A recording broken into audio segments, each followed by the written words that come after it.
अस्सलाम वालेकुम स्टूडेंट्स, ये लास्ट टॉपिक है चैप्टर नंबर 2 का बायोडाइवर्सिटी का। हमने क्लासिफिकेशन के बारे में पढ़ा। तो अब क्लासिफिकेशन में है ये जानदारों का जो नाम देते हैं, साइंसी नाम, उनके बारे में हमने पढ़ना है। बाइनोमियल नोमेनक्लेचर, ये है हमारा टॉपिक आज का। तो बाइनोमियल का क्या मतलब है? बाई का मतलब है दो, नोमियल का मतलब है नाम, यानी कि दो नाम।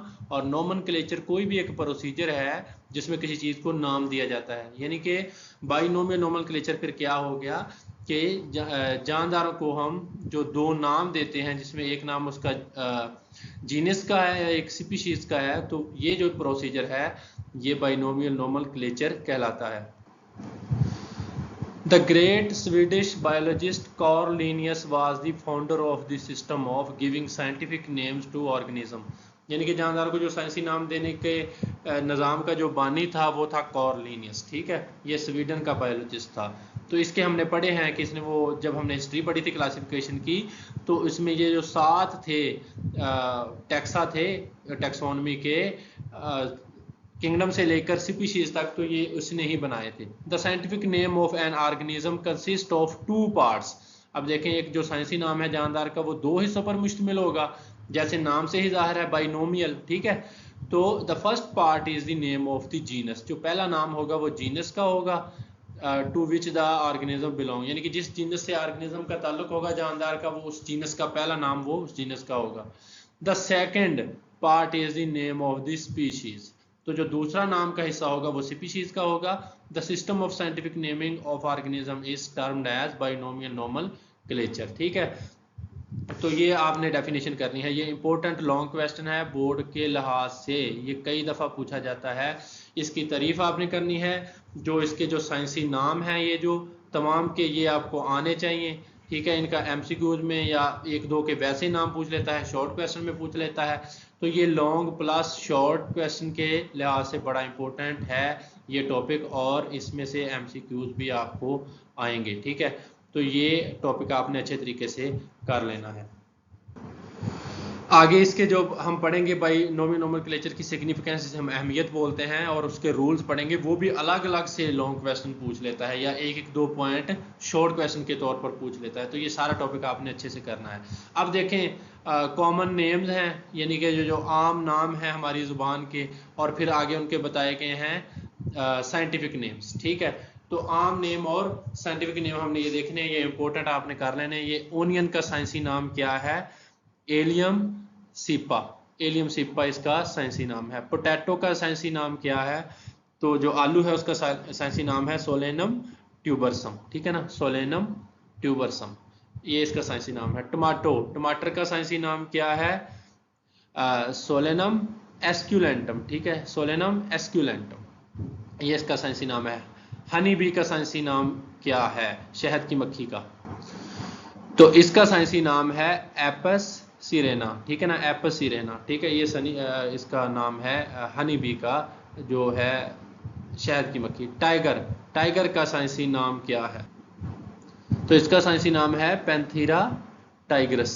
पैंथीरा टाइग्रस, पैंथीरा इसकी जीनस होगी, तो टाइग्रस होगा ये इसका स्पीशीज। जो स्पीशीज का जो नेम है ये 2 अल्फाज से मिलकर बनता है, एक जो होता है जीनस और दूसरा स्पीशीज नेम। ह्यूमन बीइंग का साइंसी नाम क्या है? इंसान का होमो सैपियन। ठीक है, होमो सैपियन इंसान का साइंसी नाम। तो ये साइंसी नाम आपने अच्छे तरीके से कर लेने हैं।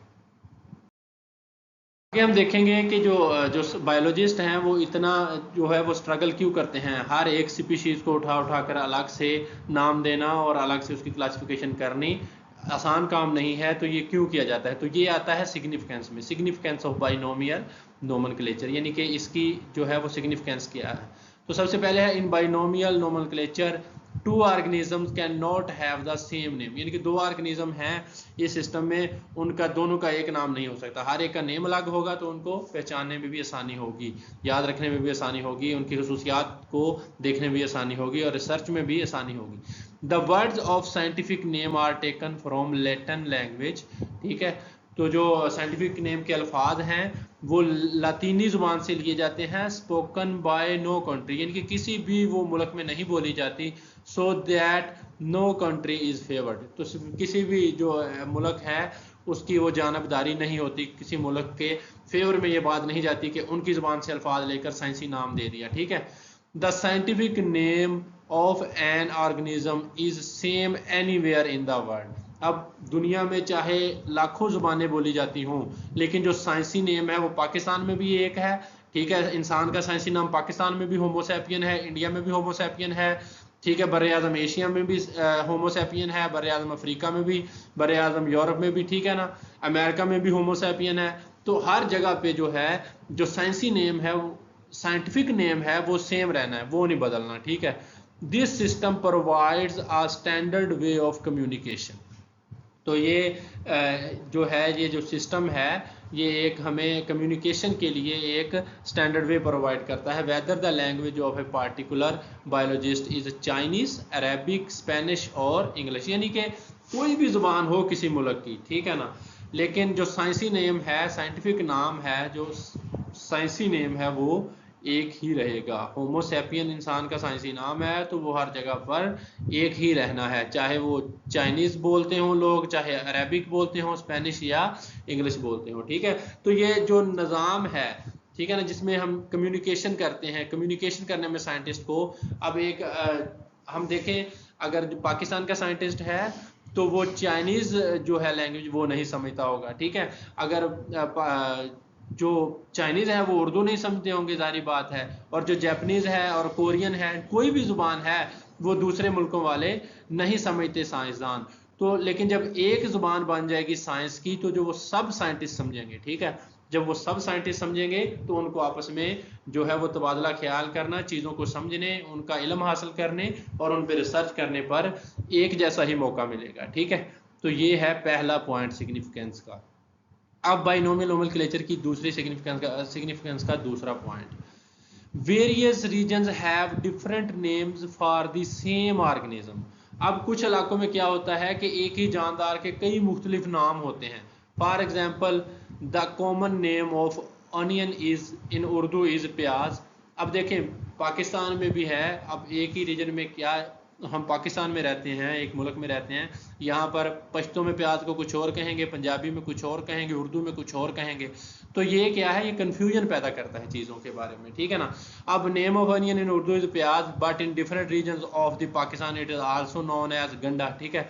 अब पंजाबी में लोग इसे गंडा कहते हैं और कई लोग इसे बासल कहते हैं और कई लोग इसे वासल कहते हैं, ठीक है ना। अब एक ही चीज़ के क्या आ गए एक ही मुल्क में, कुछ चार नाम तो यही आ गए, यानी कि प्याज, गंडा, बासल और वासल। तो ये चीज़ें क्या है, ये कन्फ्यूजन पैदा करती हैं, ठीक है। तो इनसे जो है वो चीज़ को पढ़ना मुश्किल हो जाएगा जब एक चीज़ का एक ही नाम होगा। अब प्याज का जो साइंसी नाम है वो क्या होगा, एलियम सीपा होगा जब इसका नाम। तो अब इसको दुनिया के हर रीजन में एलियम सीपा जब साइंसी ज़ुबान में पुकारा जाएगा तो फिर इसको पढ़ना आसान हो जाएगा, ठीक है। तो अब कोई इसको प्याज कहे, गंडा कहे, वासल कहे, लेकिन जो साइंसी ज़ुबान है, साइंसदान है, बायोलॉजिस्ट हैं, वो इसको एलियम सीपा ही कहेंगे, चाहे उनकी कोई भी ज़ुबान है। In other countries it has other sets of name. अब दूसरे मुल्कों वाले इसको कुछ और कहते होंगे, ठीक है ना, प्याज को पाकिस्तानी कुछ और कहते हैं, लेकिन क्या है जो साइंसी नाम है वो इसका एलियम सीपा है, तो वो हर जगह पे एक ही रहेगा। अब तीसरा पॉइंट है इसकी अहमियत का, बाइनोमियल नोमेनक्लेचर की सिग्निफिकेंस का। In some cases several different organisms are called by the same common name. अब देखें कि जो पिछला पॉइंट था, दूसरा पॉइंट था, उसमें ये था कि एक ही स्पीशीज़ के, एक ही ऑर्गेनिज्म के कई नाम है, जैसे वो प्याज को गंडा, बासल या प्याज बोलते हैं।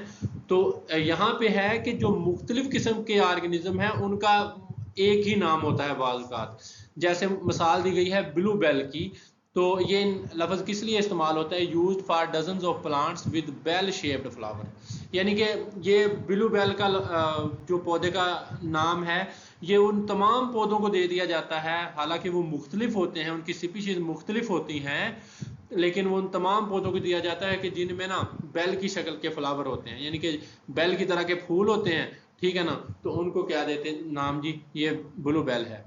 Similarly, the blackbird is used for crow as well as for raven। अब ये जो raven है ये पहाड़ी कौवा होता है, ठीक है।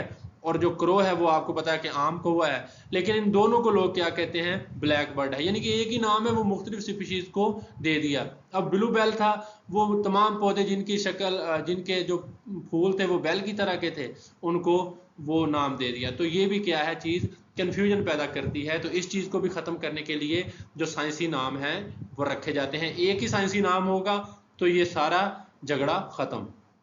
अगला पॉइंट 4 नंबर सिग्निफिकेंस का, common names have no scientific basis. अब जो कॉमन नाम होते हैं, आम नाम, उनकी कोई साइंसी बुनियाद नहीं होती।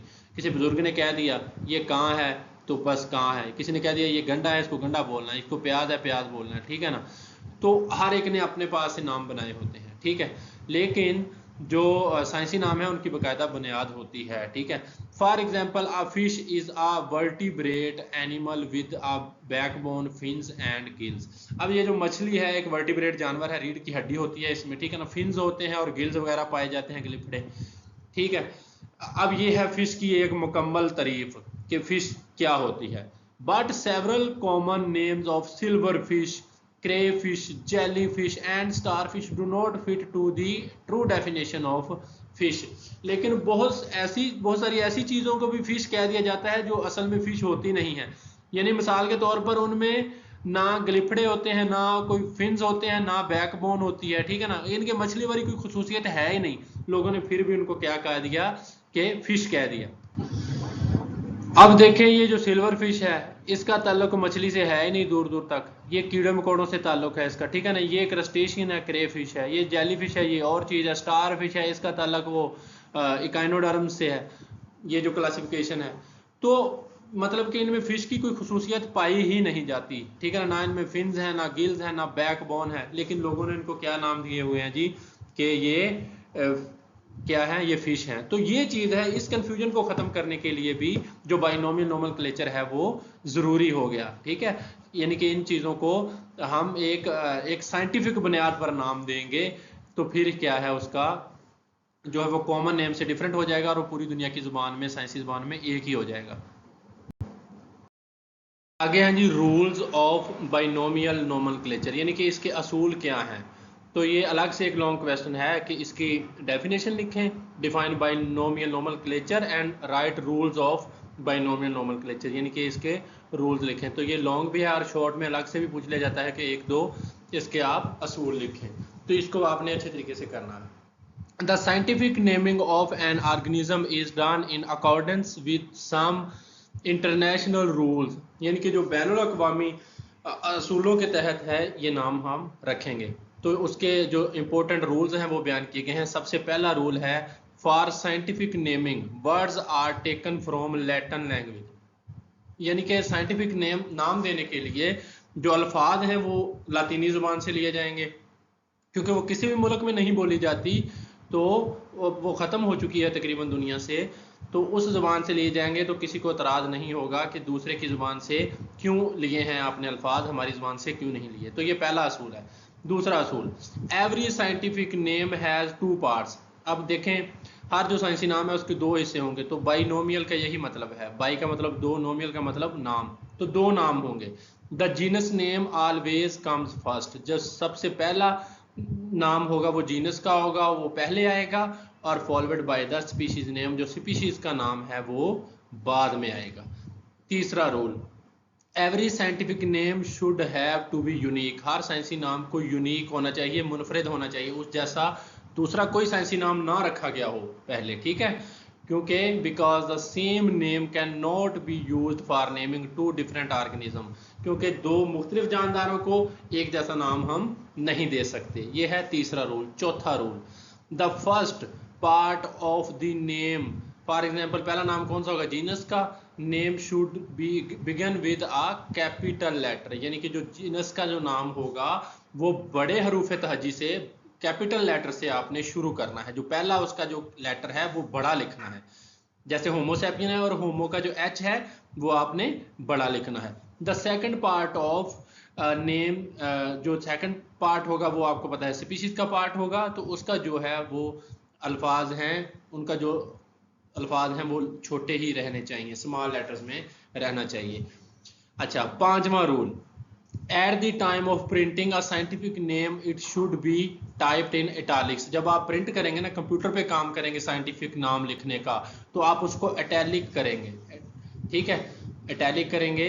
तो मिसाल के तौर पर इटैलिक होता है थोड़ी सी टेढ़ी लिखाई, मिसाल के तौर पर मैंने आई लिखना है तो ये मैं सीधा ऐसे लिख रहा हूँ, लेकिन अगर मैं कंप्यूटर पे साइंटिफिक नाम लिखूंगा, जीनस का नाम या स्पीशीज का पूरा नाम लिखूंगा जानदार का, तो उसको मैं क्या करूंगा, थोड़ा सा ऐसे टेढ़ा कर दूंगा, ठीक है, ये आई टेढ़ा होकर थोड़ा सा लिखा जाएगा। तो इस तरह आपने उसको इटैलिक करना। वो कंप्यूटर में कमांड होती है कंट्रोल आई, उनको सेलेक्ट करके तो वो इटैलिक हो जाता है। तो ये कंप्यूटर में लिखने के लिए है, ठीक है ना। हाथ में लिखने के लिए है, वो रूल नंबर 6 में बताया गया है, जब आपने पेपर में लिखना है, ठीक है ना, तो वो कैसे लिखना है। When a scientific name should be hand written, जब हाथ से लिखेंगे, two parts of it should be separately underline, तो इसकी जो दोनों हिस्से हैं वो अलग अलग से आपने अंडरलाइन करने हैं।